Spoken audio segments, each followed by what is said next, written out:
Hello, everyone. Welcome to ELI, the place where you get your daily dose of inspiration for entrepreneurship. And today we have with us Satish Patel, who is the founder of Analytix Solutions, which offers a full range of bookkeeping and accounting services for small and mid-sized ventures. Hi, Satish. Welcome to ELI. Thank you. Thank you for having me on the show. Satish, I would request you to introduce yourself to our audience and tell us a bit about your venture. Yes, so I am Satish Patel. I currently live in Boston, US, with my wife. I have two boys. One is 25 and one is 26. Both are computer programmers, actually. Wow. And yeah, so, about the current company, my company, Analytix Solutions, we kind of started about 15 years ago with the purpose of providing the back office services to SMB market.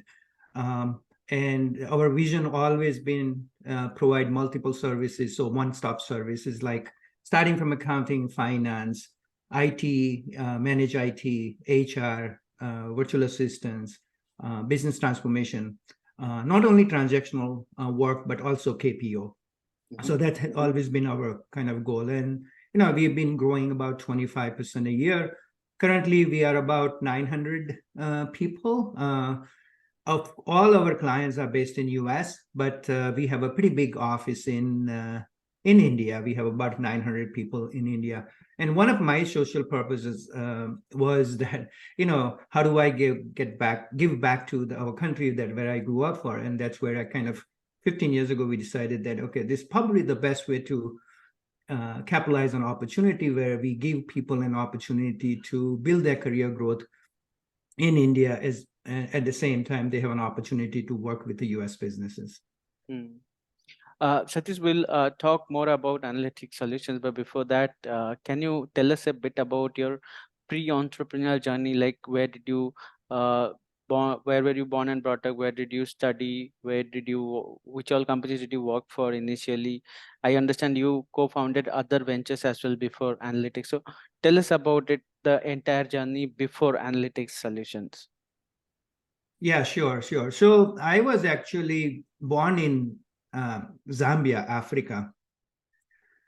So my parents, immigrated to Africa many years ago in 1950s.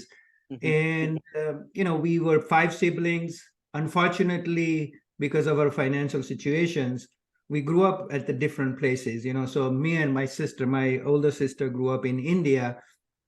So I moved to India about when I was 2 years old, along with my sister. My other siblings, one was in London, one was in a couple of was in Africa. So we all kind of grew up differently. So in India, I grew up in a village in Surat area, Navsari Surat area, and that's where I kind of went to Gujarati medium school, just like a lot of us actually do. And it was a great experience. If you talk about the pollution today, if you grow up in village, fresh air and everything, there's a lot of good things about it. So I still remember that actually. So, and then, I think one of the things, my parents they were not educated, but they knew that they always wanted us to have a good education. So actually they put us in a boarding school starting from 8th grade. I think in India, the 1 to 7th grade is in I kind of did it in a village,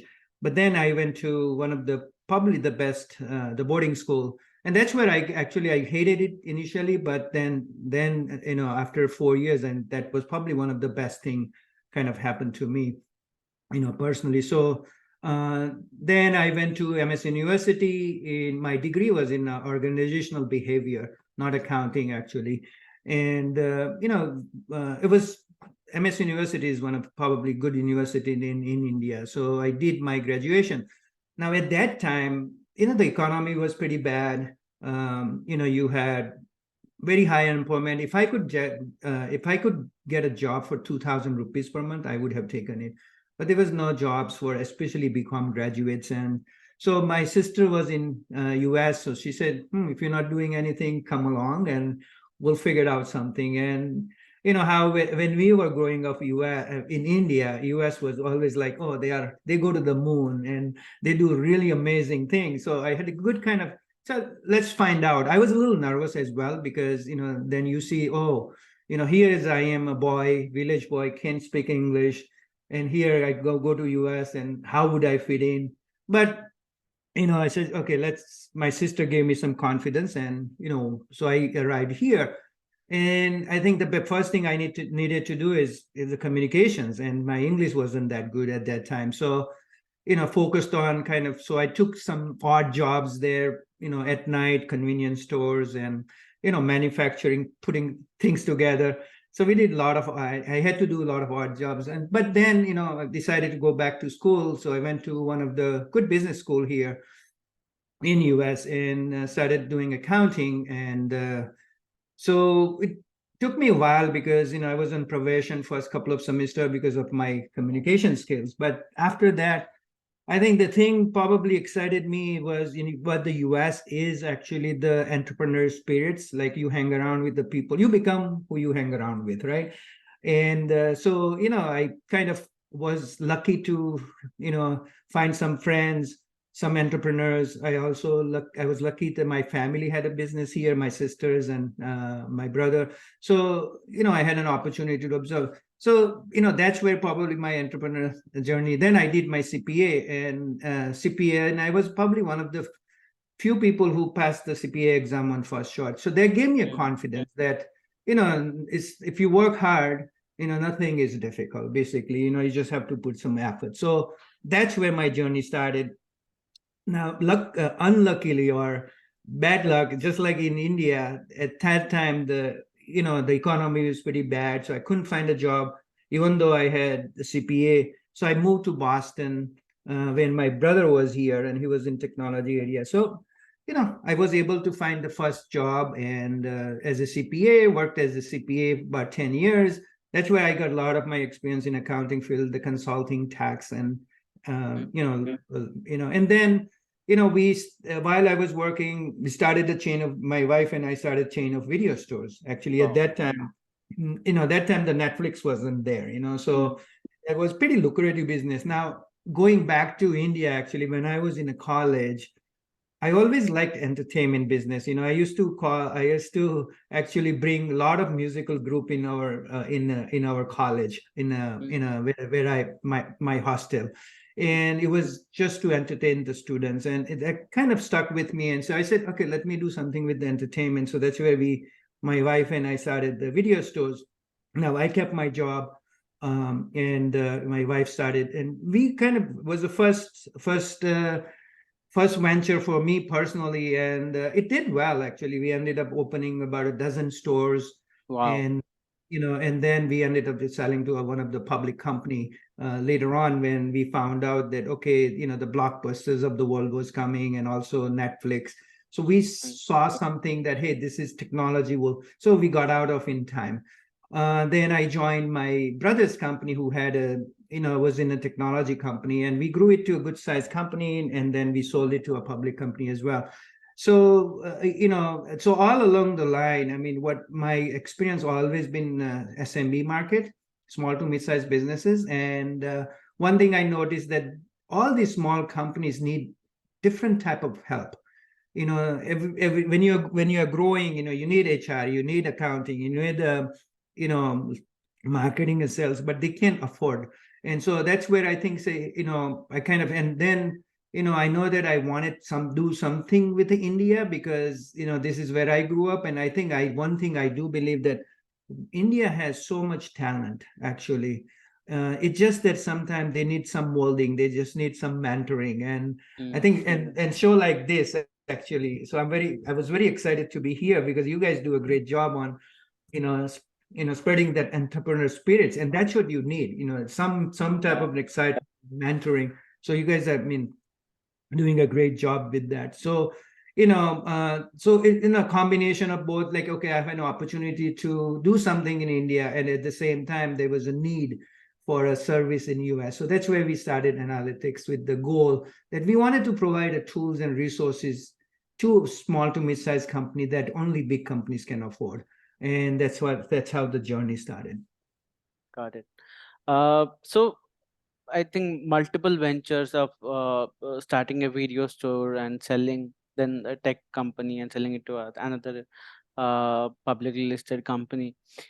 Can you tell us a little bit about why once so when you started entrepreneurship, I'm sure you would be pretty unaware about the intricacies of the entrepreneurial world. So why did you choose to do something on your own when you had a job and you were doing well in your life? Why entrepreneurial bug was there? What was that thing in you? Yeah, so I'm a Gujarati, so I guess it's in my blood, A lot of, especially in my family, I think one of the things we joke around in my family is that we don't like to work for other people. If we work for other people, we'll probably get fired because we are Mm, very driven. We have our own set of rules. But it's also the spirits here in US, actually, that, you've seen, that's one thing I like about here is that you need to have a brain and you need to be able to work hard, and so they don't look at the color or the race and and the age. You do have everybody get an opportunity, and I think same thing is becoming true in India as well now, mm, that that if you have some idea, if you're willing to put in some efforts, I think. And that's what probably during my early stage, one thing I did is I always had a good education, so there was a fallback. So in case something didn't work, I can always go back to my CPA job, which paid well at even that time and even now. mm, And but seeing my family and how well they have done kind of gave me some idea that if this, and then I see also a lot of other people here, uh, and how they have grown the business and how they have been successful, and that kind of ignited my interest in being an entrepreneur. So and I think, one of the thing about our culture, which probably is there in even a lot of people, is that we have family, actually, that unlike here sometime, in India, actually our family is our biggest support. mm, So because my siblings were here and they were successful and they basically supported me, say, Satish, go ahead and do it. If you fall, that's okay, we'll catch you. And they get, I mean, there's always a fallback on something. And then I think I was lucky to have that type of environment at that time. So I mm. think many of our Indian colleagues or entrepreneurs, I think similar is true, that we have a family support often that is missing up here. And so I was lucky to have both, so that kind of helped me take some risk and take some advantage of the opportunity. Got it. Tell us a bit about Analytics Solutions. You already gave us a brief understanding about it, but I was going through the website and it says it is into finance and accounting. It also deals into audio visuals and it is also into healthcare. I mean, these are so many unrelated business areas. How do you, offer it as a, integrated service? Yeah, so I mean that is one of my job, is to how do you bring everything together, right? So when we started, of course, my background is accounting and finance. So we started as an accounting background. So initially, we just wanted to make sure that make the model work. And I think that's how we kind of pivoted our model.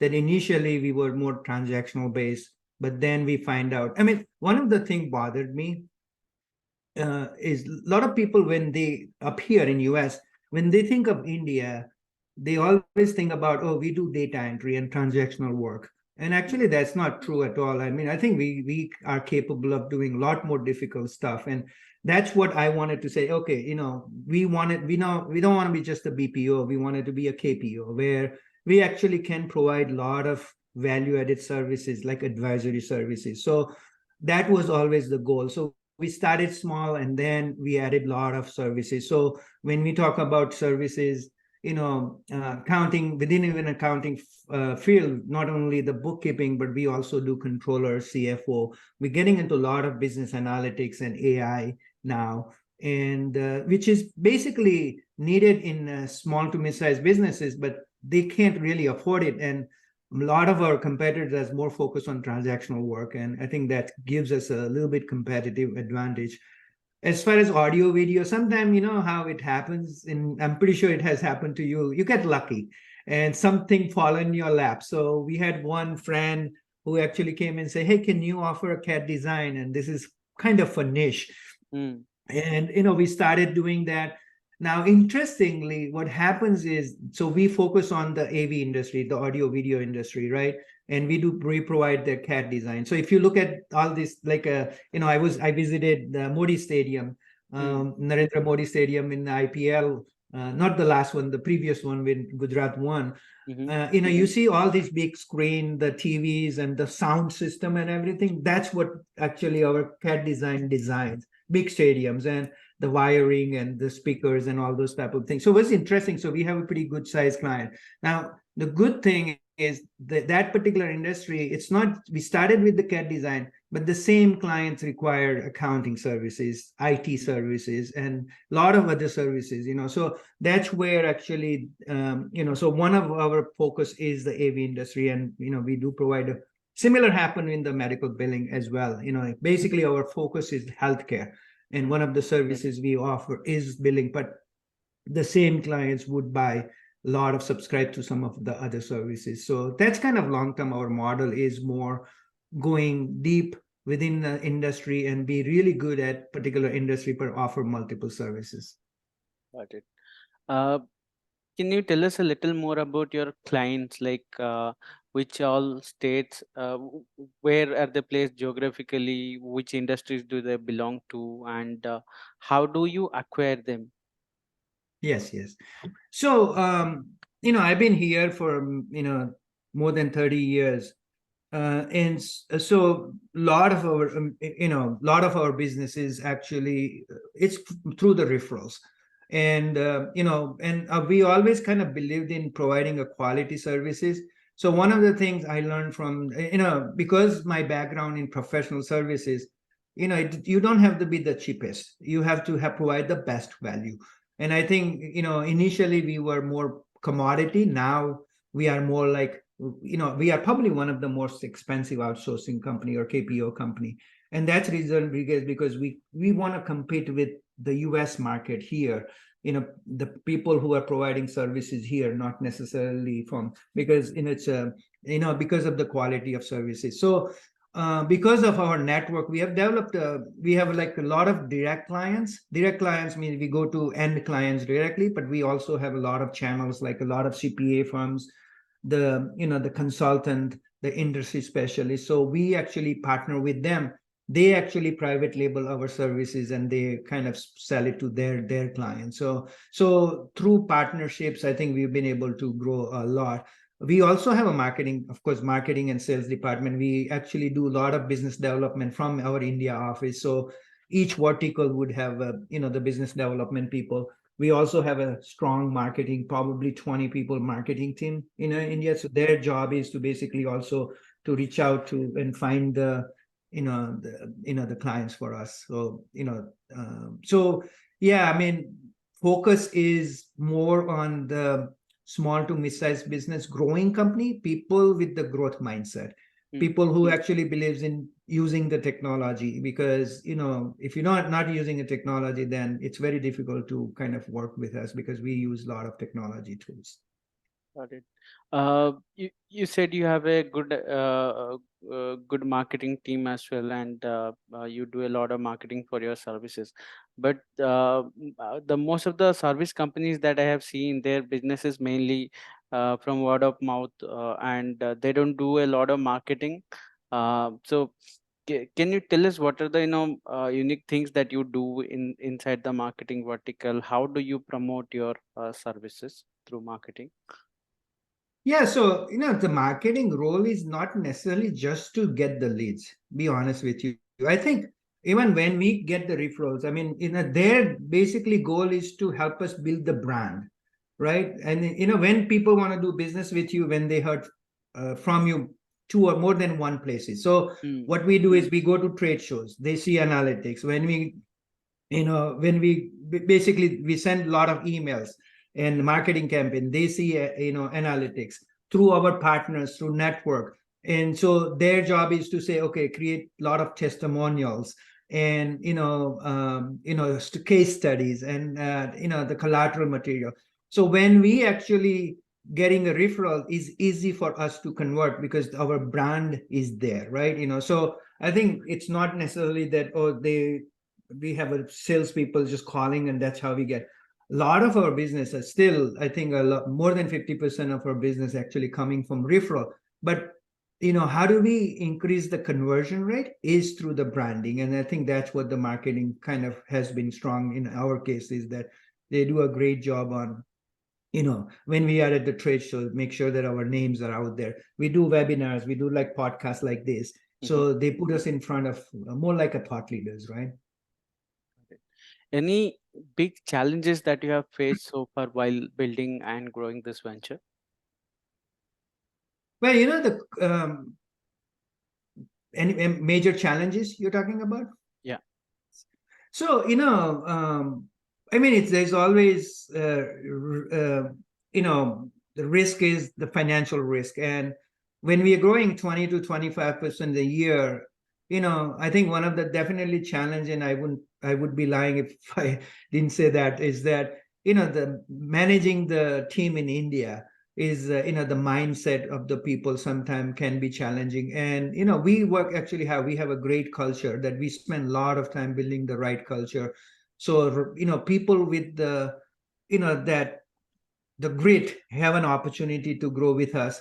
One of our vision is to basically teaching them how to fish versus giving them the fish. So how do we create more entrepreneurs? So one of my personal social dream is always been, how can they learn more than just their technical skills, right? So how do you teach them to lead? How do you teach them to communicate better? How do you teach them to manage the team? How do you teach them to collaborate?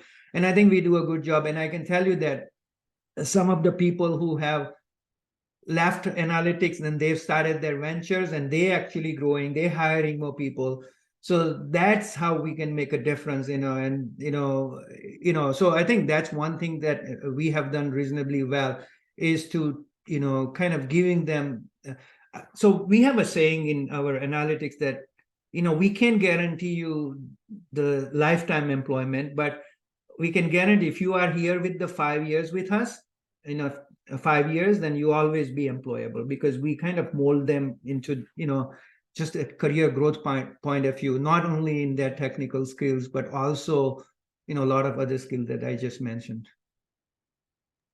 What are the top learnings that you have got so far as an entrepreneur, which we can take away and apply to our ventures as well? Yeah, so I mean, it's not that difficult. I mean, it's pretty simple, and I think you will hear about all the time, is that, I mean, because I also know that, because I grew up in India, a lot of time, our mind, I mean, it's how you've been grown up, and based on your parents. Sometimes it's unfortunate, a lot of us basically they do what our parents tell us to do, right? Oh, my neighbor is a doctor or an engineer, you should do the same thing whether you like it or not. Like, my advice to and this is something I followed it, my family have followed it. It's not like you should go against your parents and everything, you should listen to it, but you also should follow your own guts, and be passionate about whatever you do. Love what you do. As I always say, love what you do, be good at what you do, and put some efforts. And I think, and also walk.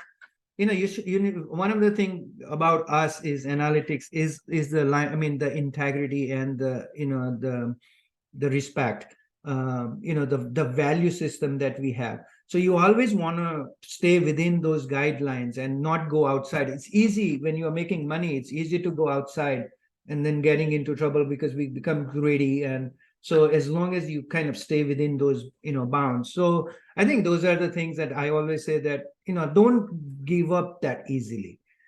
Stick with something.